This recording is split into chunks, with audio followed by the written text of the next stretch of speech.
Halo, baiklah. Di sini saya akan menjelaskan tentang bab satu. Sebelum saya menjelaskan bab satu, mari kita berkenalan nih.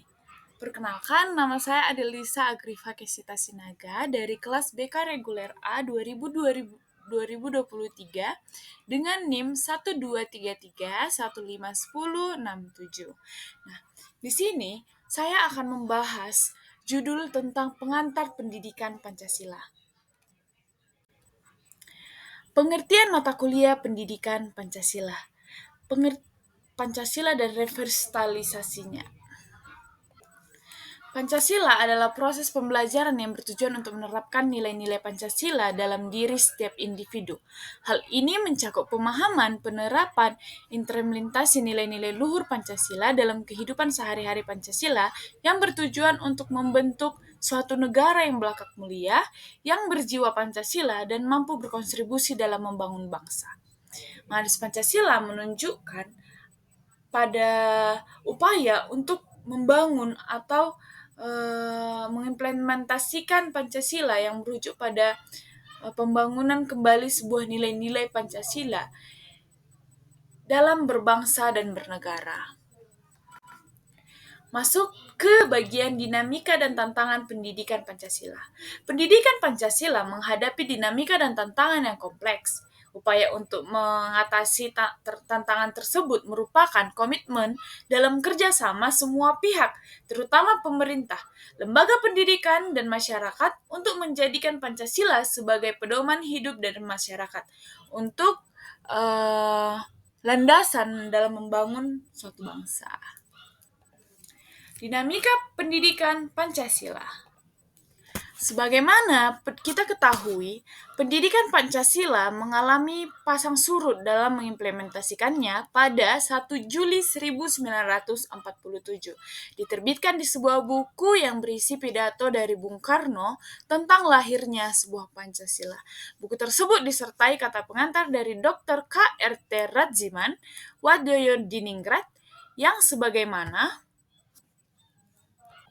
diketahui sebelumnya, beliau menjadi ketua dekonstruksi Zakuvi Toyosaki atau Badan Penyidik Usaha Persiapan Kemerdekaan. Nah, perubahan yang signifikan dalam metode kebudayaan atau pendidikan Pancasila adalah sebuah dekret dalam metode Presiden 5 Juli 1959.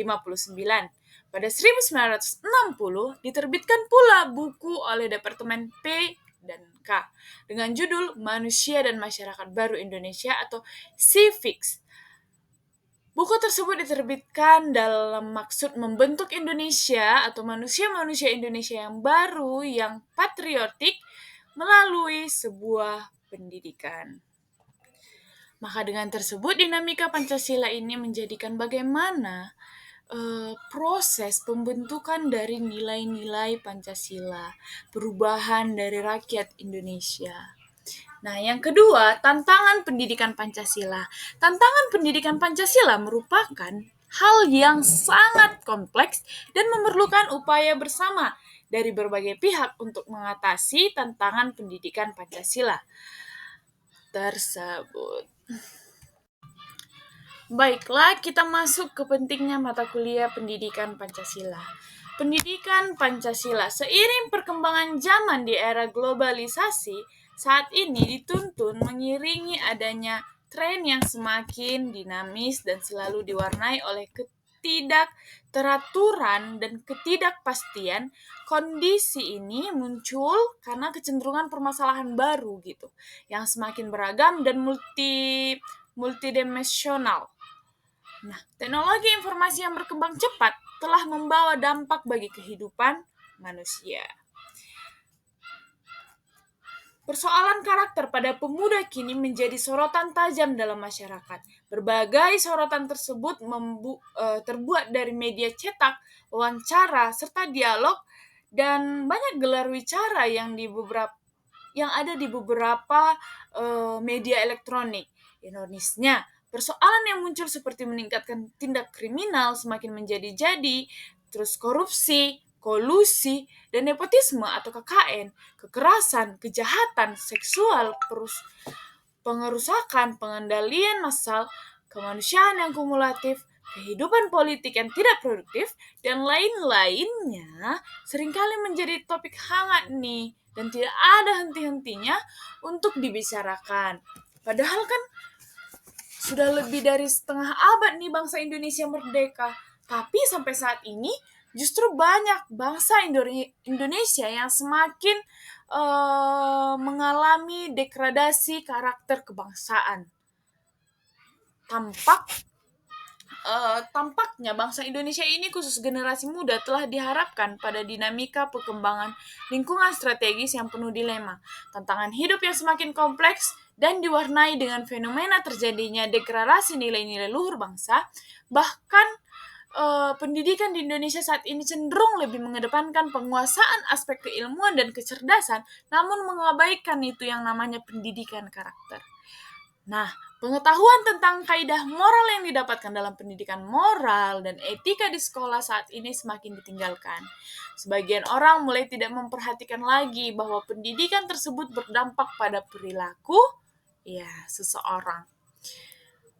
Pendidikan Pancasila merupakan mata kuliah yang sangat penting gitu. Itu sebenarnya mata kuliah yang utama untuk generasi muda Indonesia yang berakhlak mulia. Agar generasi muda itu lebih berakhlak mulia, berwawasan kebangsaan, dan siap menjadi agen perubahan untuk membangun bangsa yang lebih baik, agar terlatih yang namanya, ya benar sekali, etika. Baiklah, kita masuk ke dalam landasan dan dasar-dasar pemikiran pendidikan Pancasila yang ada terdiri dari 4 dasar-dasar pemikiran pendidikan Pancasila. Yang pertama, dasar historis. Dasar historis dalam hidup bangsa dan bernegara dewasa ini, terutama dalam masa yang sudah reformasi, bangsa Indonesia sebagai bangsa harus memiliki visi serta pandangan hidup yang kuat, agar tidak terombang-ambing di tengah masyarakat-masyarakat yang internasional sekarang ini. Dengan kata lain, bangsa Indonesia harus memiliki nasionalisme atau jiwa yang nasionalisme serta kebangsaan yang kuat. Hal ini dapat dilaksanakan bukan melalui suatu kekuasaan atau hegemoni ideologi, melainkan suatu kesadaran bangsa dan bernegara yang berakar pada sejarah bangsa. Nah, ada 5 larangan dari Jawa gitu, atau 5 pantangan atau Pancasila. Yang pertama, mateni, artinya larangan untuk membunuh. Yang kedua, maling, artinya larangan untuk mencuri. Yang ketiga, madon, artinya larangan untuk berzina. Yang keempat, madok atau madat, artinya larangan untuk meminum minuman keras atau menghisap candu. Yang kelima, main, artinya larangan untuk berjudi. Huruf-huruf di atas, huruf-huruf awalan tersebut adalah huruf M, yang sangat-sangat diajari menjadi sebuah pantangan dalam bahasa Jawa. M ini dalam bahasa Jawa disebut ma. Oleh karena itu 5 prinsip moral tersebut disebut dengan Ma5 atau M5, atau dalam bahasa Indonesia yaitu adalah 5 larangan. Nah, istilah Pancasila lain menurut agama Buddha pada masa itu merupakan sikap hidup, dan menurut Cetusan Soekarno, Pancasila adalah 5 prinsip yang filosofis. Istilahnya Pancasila dari bahasa Sanskerta menjadi bahasa Jawi kuno yang dipakai oleh agama Buddha, akhirnya menjadi sebuah bangsa Indonesia yang digunakan dalam bahasa persatuan. Baiklah, yang kedua, dasar filosofis. Pancasila sebagai dasar filsafat negara sebagai pedoman hidup bangsa Indonesia merupakan kristalisasi nilai-nilai adat istiadat, kebudayaan, keagamaan bangsa Indonesia sendiri yang telah dimiliki sejak dahulu kala. Nah, karena sudah dimiliki sejak dahulu kala, itu sangat berurat, berakar dalam hati sanubari bangsa Indonesia yang melekat pada keberlangsungan hidup bangsa Indonesia. Pancasila sebagai pedoman bangsa Indonesia. Filsafat negara berfungsi sebagai landasan dasar negara dan berada di atasnya. Dengan demikian, hakikat negara, tujuan negara, kedudukan negara, dan penyelenggaraan negara dan sebagainya diarahkan atau diisi oleh landasan kerohaniannya setiap bangsa negara. Pancasila adalah sebagai dasar filsafat negara dan pandangan filosofis bangsa Indonesia. Oleh karena itu, sudah merupakan suatu keharusan moral untuk secara konsisten merealisasikannya dalam setiap aspek kehidupan bermasyarakat, berbangsa, serta bernegara. Hal ini berdasarkan pada suatu kenyataan secara filosofis dan objektif bahwa bangsa Indonesia dalam hidup, dalam bermasyarakat dan bernegara mendasarkan pada nilai-nilai yang tertuang dalam sila-sila Pancasila dan secara filosofis merupakan filosofi bangsa Indonesia sebelum mendirikan negara. Secara filosofis, bangsa Indonesia sebelum mendirikan negara adalah bangsa yang berketuhanan atau berkemanusiaan. Hal ini berdasarkan kenyataan objektif bahwa manusia adalah makhluk Tuhan yang Maha Esa, dan itu adalah syarat mutlak suatu negara, adanya persatuan yang terwujud sebagai rakyat, merupakan unsur pokok negara. Sehingga secara filosofis, negara berkesatuan dan berkerakyatan, konsekuensinya rakyat merupakan negara yang ontologis demokrasi, karena masyarakat merupakan asal mula kekuasaan negara. Atas dasar pengertian filosofis tersebut, maka dalam hidup bernegara, nilai-nilai Pancasila merupakan dasar filsafat negara. Konsekuensinya dalam setiap aspek penyelenggaraan negara harus bersumber pada nilai-nilai Pancasila, termasuk sistem peraturan perundang-undangan di Indonesia. Oleh karena itu, dalam realisasi kenegaraan, termasuk dalam proses reformasi dewasa ini, merupakan suatu keharusan bahwa Pancasila merupakan sumber nilai dari pelaksanaan kenegaraan, baik dari pembangunan nasional, ekonomi, politik, hukum, sosial budaya, dan maupun pertahanan, serta keamanan. Baiklah, kita masuk ke dalam sosiokultural. Secara kultural, Pancasila itu tumbuh dari adat istiadat kebudayaan, keagamaan, dan keputusan Indonesia sejak dahulu kala, sehingga dapat dikatakan bahwa Pancasila merupakan kristalisasi dari nilai-nilai adat istiadat kebudayaan, keagamaan, dan kepustakaan bagi bangsa Indonesia.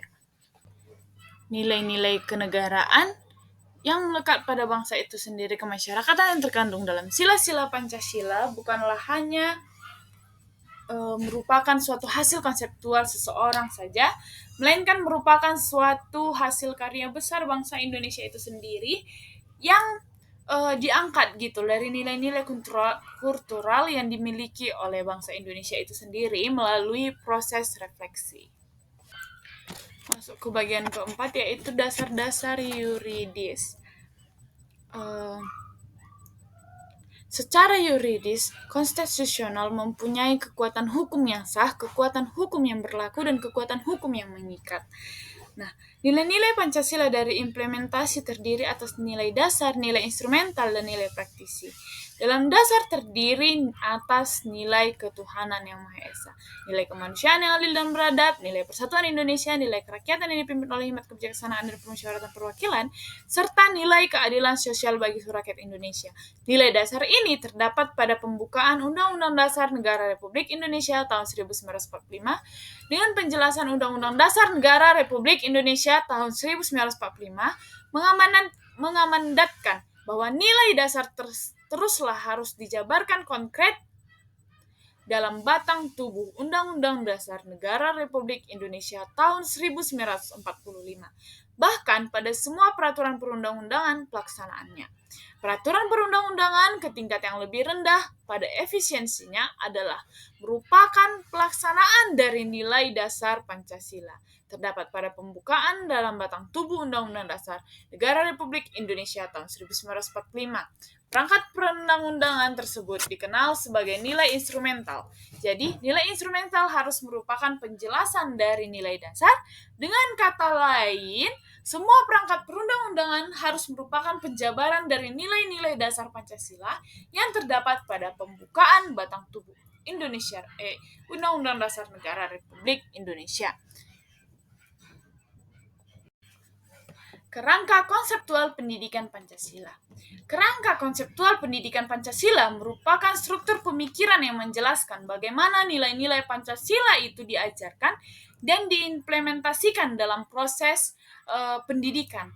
Kerangka konseptual ini menekankan pentingnya menghubungkan nilai-nilai Pancasila dalam kehidupan sehari-hari dan menjadikan Pancasila sebagai pedoman dan laksa dalam membangun bangsa. Serta pendidikan Pancasila bukan hanya dalam kebutuhan individu sebagai warga negara, tapi juga merupakan kebutuhan negara.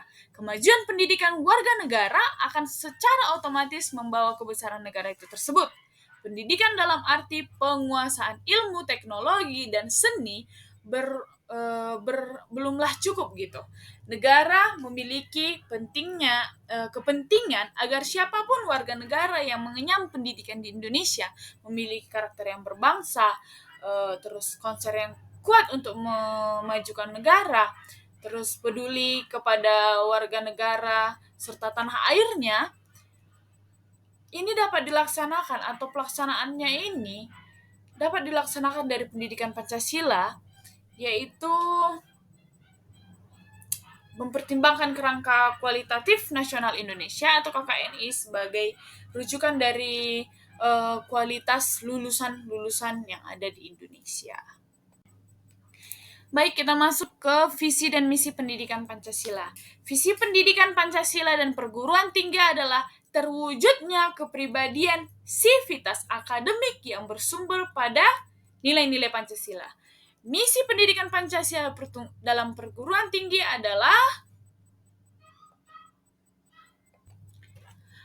pertama, mengembangkan potensi akademik peserta didik. Yang kedua, menyiapkan peserta didik untuk hidup dan berkehidupan dalam masyarakat bangsa dan negara. Yang ketiga, membangun budaya berpancasila sebagai salah satu determinan kehidupan. Yang keempat, mengkaji dan mengembangkan pendidikan Pancasila sebagai sistem pengetahuan terintegrasi atau disiplin dari ilmu sintetiknya. Nah, visi dan misi pendidikan Pancasila merupakan fondasi yang kuat dalam menjalankan proses pembelajaran nilai-nilai Pancasila. Pendidikan Pancasila bertujuan untuk membentuk generasi penerus yang mempunyai karakter yang kuat, berwawasan, berkebangsaan, dan mampu menerapkan nilai-nilai Pancasila dalam kehidupan sehari-hari. Hal ini sangat penting untuk memperkuat persatuan dan kesatuan bangsa, menjaga keutuhan negara, dan membangun masyarakat yang harmonis dan sejahtera.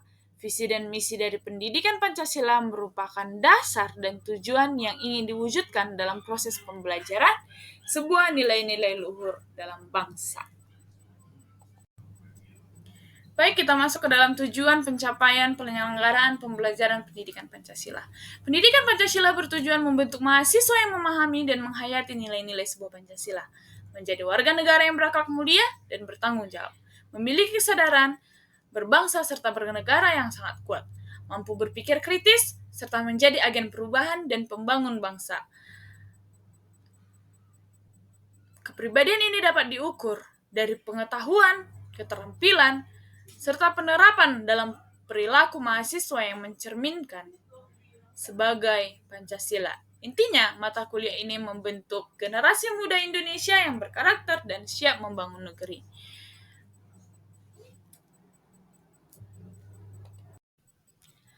Baiklah, kita masuk dalam menggali sumber historis, sosiologi, yuridis, dan politik pendidikan Pancasila. Pendidikan Pancasila mempelajari ideologi negara Indonesia yang lahir dari sejarah, budaya, dan kehidupan sosial politik bangsa. Ia memiliki landasan hukum yang kuat dan berperan penting dalam kehidupan bernegara. Pemahaman dalam tentang Pancasila penting untuk membentuk warga negara yang berkarakter, bertanggung jawab, dan mampu berkontribusi dalam membangun. Yang pertama, sumber historis pendidikan Pancasila. Sejarah mempunyai fungsi penting dalam membangun kehidupan bangsa dengan lebih bijaksana di masa depan. Hal tersebut sejalan dengan ungkapan seorang filsuf Yunani yang bernama Cicero, yang merupakan Historias Fiu Magistra, yang bermakna sejarah yang bermakna sejarah memberikan kearifan. Pengertian lain dari istilah tersebut yang sudah menjadi pendapat umum adalah common sense atau sejarah merupakan guru dari kehidupan. Yang kedua adalah sumber sosiologis pendidikan Pancasila. Soekarto menegaskan bahwa dalam perspektif sosiologi, suatu masyarakat pada suatu waktu dan tempat memiliki nilai-nilai yang tertentu mempunyai pendekatan sosiologis.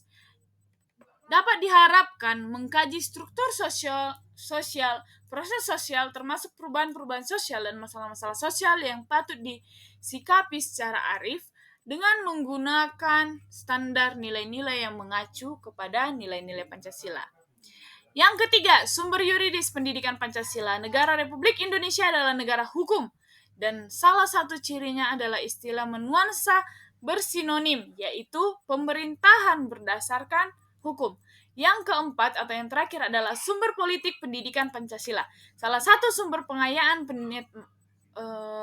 materi pendidikan Pancasila adalah berasal dari fenomena kehidupan politik bangsa Indonesia.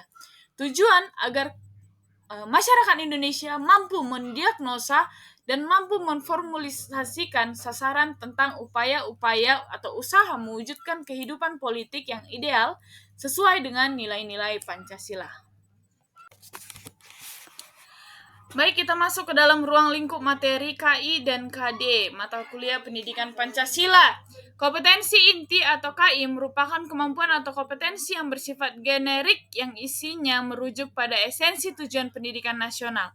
Tujuan dikti Undang-Undang Dasar Nomor 12 Tahun 2012, KKNI dan SKL.